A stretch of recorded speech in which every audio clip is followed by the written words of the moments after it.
to know that you are ready to continue or start your virtual classes. This may be the way that you always take your classes, always online and always from home, but it could also be that this is all new to you, and maybe you used to take only one class online, or you didn't take any classes online, and now you're having to take all of them online. So I want to go ahead and spend some time making sure that you know a couple of things that will make you a successful virtual student. The first thing I want you to know is that you're not alone. We are all of us, all across the world, going through this all together. And I am here to help you, and I know every single one of your teachers is out there ready to help you navigate the world of virtual education. So let's go over the 10 tips to be a successful virtual student. Ready? Let's do it. Tip number 1, create a schedule. Think about all of the classes and all of the assignments that you're going to have to submit. In order to get organized, you want to create a schedule or a guideline of when you're going to be working on each class. I realize this may not be something you can do right off the bat, because you probably have to wait to figure out when and how things are going to be submitted for every class. But as soon as you know more, make sure that you create a schedule. It's going to help you be productive, and it's going to help you be successful. Tip number 2, try to find a safe, quiet place inside your house. Doesn't have to be anything fancy. It could be a corner or a little area of your dining room, living room, or bedroom in which you can sit and work on your assignments. It's going to make your life easier if you have a designated workspace area. Again, it is not required, but if you're able to, I definitely recommend that you do that. Tip number 3, think about having no distractions. That means no TV playing on the background, some really loud music that may not allow you to concentrate. That is not going to be productive for you. Now, if you want to play some soft music that will allow you to think and focus on your work, that would be great. But try to be in the mindset of your work and no distractions. This will allow you, again, to be productive and to be successful in every single one of your virtual classes. Tip number 4, contact your teacher. You actually have a teacher for every single virtual class you're taking. Just because you don't see them like you used to see them in the classroom, that doesn't mean you don't have one. As a matter of fact, your virtual teacher is waiting to hear from you. They want to know what your questions are, what your concerns are, if you have technical questions, or if you have questions about the content. They are happy to help you any way they can. Now, it is true that some of your teachers may be starting to be virtual teachers for the first time. After all, we all got thrown into this situation all together, and we have to be understanding. But I promise you that if you ask your teacher a question, if he or she doesn't know the answer, they will do everything in their power to try to find that answer for you. So don't get stuck. Remember, you have a teacher. Ask questions. They are always happy to help you.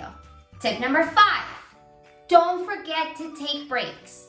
Sometimes when you work from home or you are fully studying from home, you may get so into your assignments that you will forget to take a break.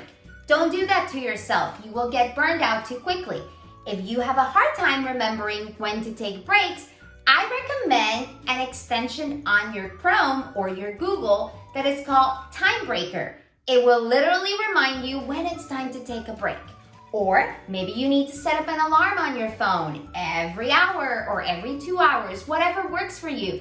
But take the time to take a deep breath, think, enjoy yourself a little bit, and then you can go back to work. Tip number 6, take notes.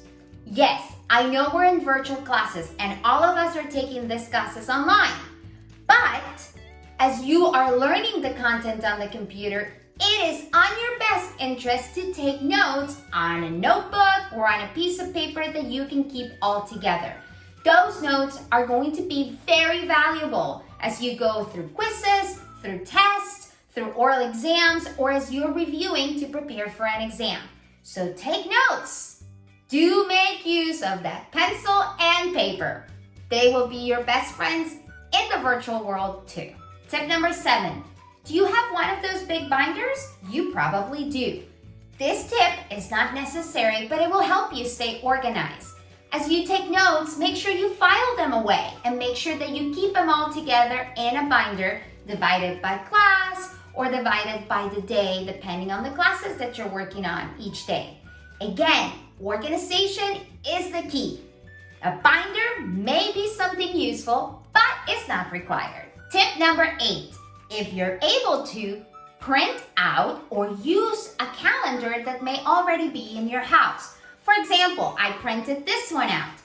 As you start going through your virtual classes, you're going to find out that you may start having deadlines and days when you have to take exams or days that you have to call your teacher or get online at a certain time. Again, it is all about organization, and a calendar will help you a lot. If you're good with your calendar on your phone, then use that. That will work too. Tip number 9. You matter. You are important, and you have to take care of yourself. Don't allow yourself to get burned out. For example, if you're working on school and you're working and focusing really hard, but you feel you're stuck, maybe it's time to go and do an activity that will allow you to recharge. Maybe you need to step away for a little bit, read a book, or have a snack, or have a glass of water, and then come back. You matter, so do some of those things that will help you get in the right frame of mind and be successful with your schoolwork, but also be happy. Tip number 10, how about making someone else's day better? Maybe you can pick up the phone and call one of your relatives, or if your parents allow, maybe pick up the phone and call or FaceTime with one of your friends. Maybe you want to help your mom or your dad to unload the dishwasher, or maybe to vacuum around the house, but help make someone's day better. And there you have it, 10 tips to help you be successful in remote, online, or virtual learning. I don't know what they're calling it in your side of the world, but either way, when you're working from home, you have to get organized, you have to think about yourself, and you also get to think about others. I know you are going to do fantastic. I have no doubts. But the one thing I want to ask you is, be patient with yourself. If you've never done a virtual course before, there's a little bit of a learning curve. Ask for help. Contact your teachers. Find out if there's something that you may not be doing right, or if there may be a glitch on the system. That happens sometimes. And just do your best. That's all you can do, and that's all we can expect of you. So if you do your best, everything will fall into place. I teach Spanish, so if you're looking for some resources on Spanish class or for your Spanish class, just go ahead and look in my channel. Otherwise, I wish you the best of luck in whatever class or whatever course you're taking. Have a fantastic day and have a great rest of your school year.